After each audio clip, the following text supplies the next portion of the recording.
Well, good evening, dear ones. It is Saturday evening, March 28th, 2020, and time for some evening prayers. Now, I always like to start these programs by saying hello to the people that are watching at a later time on the recording, because with the lag between when you turn this on and when it starts on Facebook, you need to fill that time with something. So I like to just say hello to everybody that's watching at a later time. And then when I start to see people come into the room, then we can start to say hello to everybody else. So yes, hello, good evening. I have a great and grand friend with me this evening. Reverend Timothy Rich is here, and I'm really excited to share with him. Hello, Reverend Timothy. Hello, Reverend Robert. How are you? I am doing fabulous. It's really good to see you here with us. And for those that maybe are seeing this for the very first time, the whole idea is in just a few minutes here, when we let some other people pile into the room, we're going to pray for whatever is in our heart and whatever is in our minds this evening. Now, I do want you to know that tonight's program is being sponsored by Daily Spirit Callings Podcast. It's a quick 90-second, yes, minute and a half podcast every day with an affirmation, an inspiration, and a call to action for your life this day. So I invite you to check those out. And there is a link in the description that will get you signed up for the email blast of Daily Spirit Callings as well. So you can check that out if you like. Thank you all for being here. So Reverend Timothy, the way I've kind of been looking at this thing is, right, I'm really tired of calling this a unique time. I'm really I'm into a place of being in prayer and saying that whatever shows up is what shows up, whatever is. And how do I allow prayer and spiritual mind treatment to be the bedrock that supports me now more than ever through these times? So I'm really grateful you're able to be with us this evening, and I am interested. I always like to ask, what's in your heart around all of this stuff, and what would be your prayer request in this? Well, one of my favorite subjects, and certainly one of my favorite topics, is how our philosophy intersects with real life. Because if it doesn't intersect with real life, then it's just garbage. And so as I was going through ministerial school, the class Contemporary Issues in Science of Mind was fascinating, and I loved it. And so this is the kind of thing that speaks to me is what's going on in the world right now, and how do we use our principles to navigate that, because we're obviously not in control of what's going on in the world. We're only in control of our reactions to it. Yeah. And so for me, what I'd really love is just to know that my reactions are always thoughtful, that they're always grounded and centered from a place of love, and that my presence anywhere that I happen to be is a blessing to the people that I'm with. Yeah, beautiful. Thank you. Yeah. And for me, you speak to it, that the blessing is in the people who I am with. And in this time where physical isolation is necessary, social isolation is not. And so again, things like this, the phone calls that I've been having, the interaction, I've been interacting with more and more of my friends more often and in a more meaningful way because of all this. Yeah. We get to interact and be social a bit. So cool. Well, Reverend Timothy, if you would, I'm going to ask you to get us started on a share of prayer. And if you're first time you've seen one of these, we're going to do what we call a share of prayer. And Reverend Timothy's going to start the prayer and move into a place at a certain point. Spirit will kind of tell him that, okay, he's done. and pass it over to me.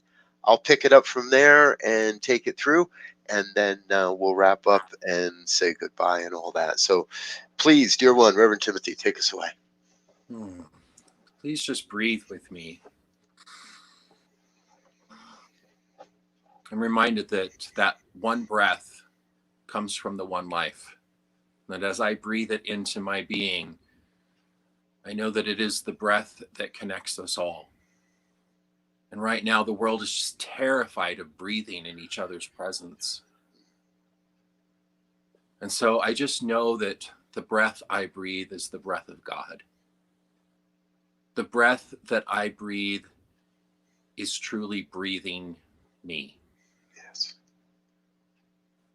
That I am simply a lung in God.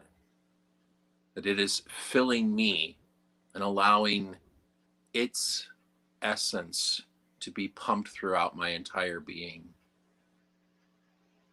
I'm so deeply grateful to know that Spirit has decided to show up that way for us, in us, through us, as us.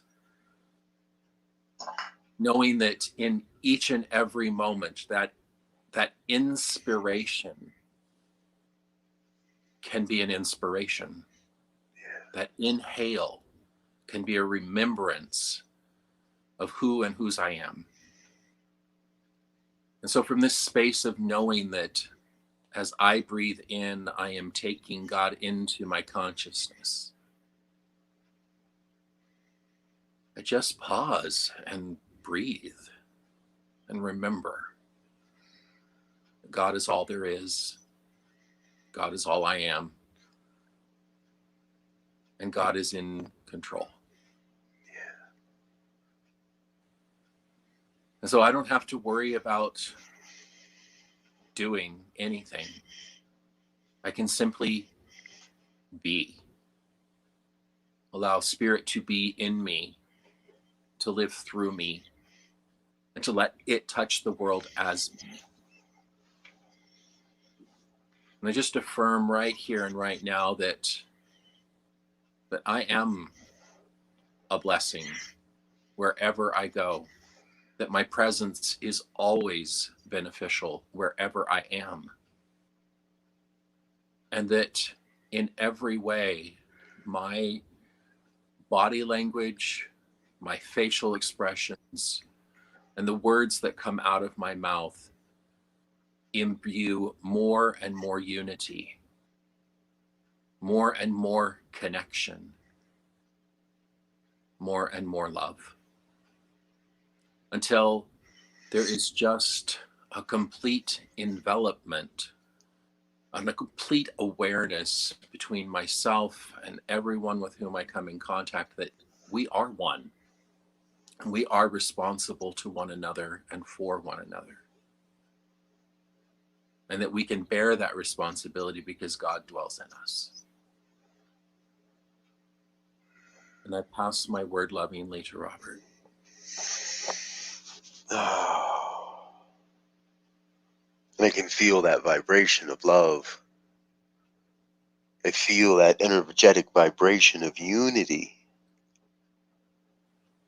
Recognizing the one as the all of all, recognizing God as the source and the supply, as that never-ending wellspring of love and light and beauty, truth and health and wealth and well-being, abundance, prosperity. So what I know is I know God as one perfect life, and I know that life expressing through and as my life, through and as all life. So I know that in the one life there is nothing wrong, nothing broken, nothing absent or missing. There is no disease. And in the mind of the one, all is perfect.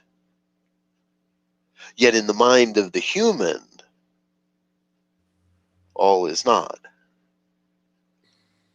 In the physical form, there are the doubts and the questions, there's the fears and suffering. There are all those conditions that we are right now being called to transcend, to overcome. to move beyond. And so I see this time, this experience, as an opportunity to move beyond, the limiting thinking, to move beyond the sense of separation, to move beyond the appearance of right and wrong, and him and her, this and that, and to let go of all that duality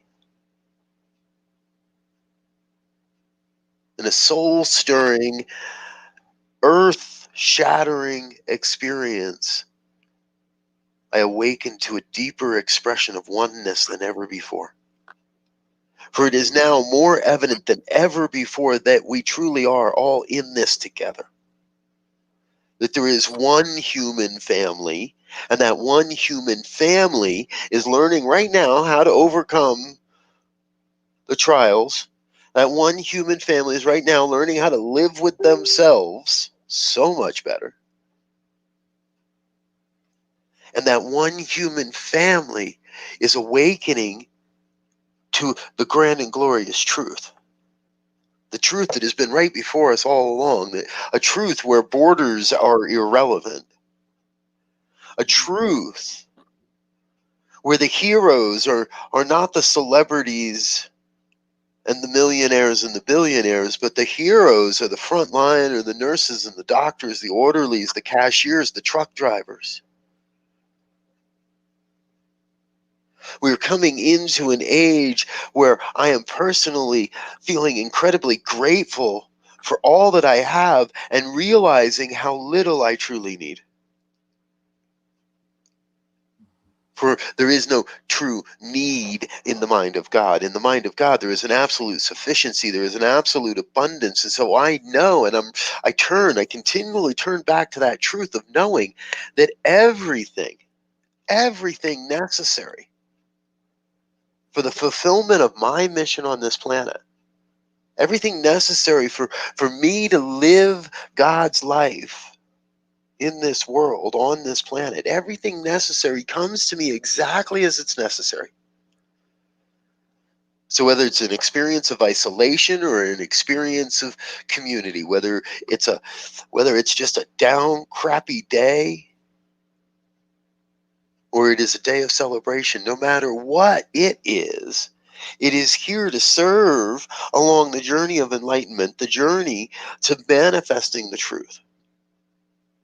And so I recognize that the work I do, and I claim for each one that hears these words, this same recognition, this same truth, that our work is to continually, regardless of appearances, turn to the one, turn to God. Turn to Allah, turn to Buddha, turn to Vishnu or Kuan Yin or Source Energy or Gaia or love, whatever you call it. Now is the time. Turn to the one and proclaim the sacred yes that says, I am here to serve. I am here to be part of the transition. I am here to birth a brave new world. There is no going back. There is only moving forward. So I am in that place of absolute knowing that is my purpose on this planet. And I claim for each here a deep sense of hearing the inner calling, of listening to that inner stirring, to hear that sacred voice that is the voice of God, echoing through your heart, echoing through your mind, revealing itself as a grand and glorious vision for your life right now. I claim for everyone a sense in this time of retreat, in this time of rejuvenation, of renewal, an opportunity to listen deeply for the stirrings of the soul, and then say yes. Listen, and then say yes.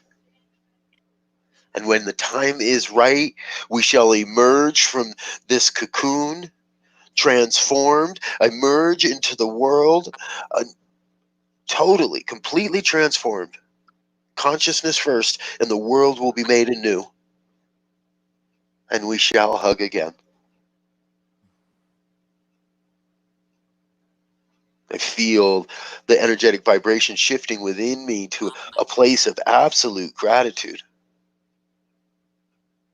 Grateful to be a conduit through which God reminds, to be the voice here in this moment. And even more grateful to know that it's not truly I that does the work, it is God that does this work. Mm. And so I get myself out of the way. I get my bloated nothingness out of the divine circuits, releasing the word into the law with a great sense of gratitude that God's got this. God's on the job. That power, presence, and intelligence that expresses as all life has got this. So I get out of the way. I get my human frailties, I get my human beliefs and limitations out of the way, and I turn to the one, I listen, and I say yes. With a grateful heart, I say yes, and I affirm this truth. As I release it into the law, I affirm this truth by simply saying, and so it is. So it is. Mm. And so it is. I did all that praying and made everybody sit there watching you sit with your eyes closed. How was that, folks? Did you enjoy that? I love how these things happen. I opened my eyes briefly and thought, oh, I'm center stage. Yeah, exactly. Good. All right. Well, folks, hey, thank you so much for being with us this evening. If you would like prayer support for whatever is going on in your world, please hit me up. Send me an email, revbriz@spiritevolving.com. I can pray for you in private, pray with you on the phone, pray for you here in this room, or we'll just get together and pray. Whatever whatever it takes, because right now more than ever, prayer is what's getting us through. It's the connection, and it's a divine, straight, direct connection to the one. So when things look bleak, turn to prayer. When things look good, turn to prayer. And anywhere in between, turn to prayer. So Timothy, thank you again for being with us, sir. I so love you and appreciate you. Big hearts. Right on. Love you. I've been saying this to kind of everybody. Number one, you don't have to rush off. We can chat if you want. Number two, I'm going to keep doing these until things emerge. So hopefully it won't be too long. But if as it runs, I'd love to have you back and join us again sometime. So Absolutely. I'd love that. thank you, everyone, for watching. I'll be back again tomorrow morning, 8:15 Mountain Time. And with, I think I have a guest tomorrow morning. No, just me tomorrow morning. Because tomorrow morning's church day. And I tell you, we got a lot of great things going on online spiritually tomorrow. So, but more about that later. For now, peace and blessings. I love you all. We'll see you soon.